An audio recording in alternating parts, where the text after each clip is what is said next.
Let's run the program.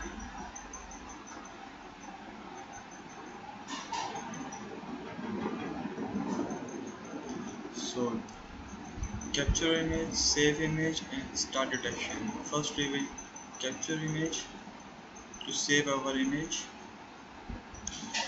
Now here we will give ID. This is a unique ID. You can assign it anyhow. It will take at least 20 seconds snaps.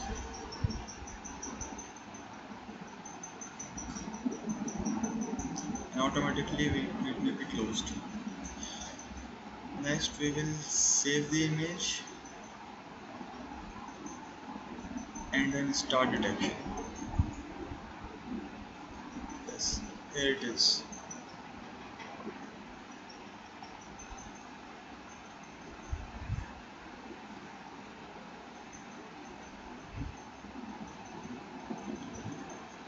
So this is my simple face detection or face recognition program.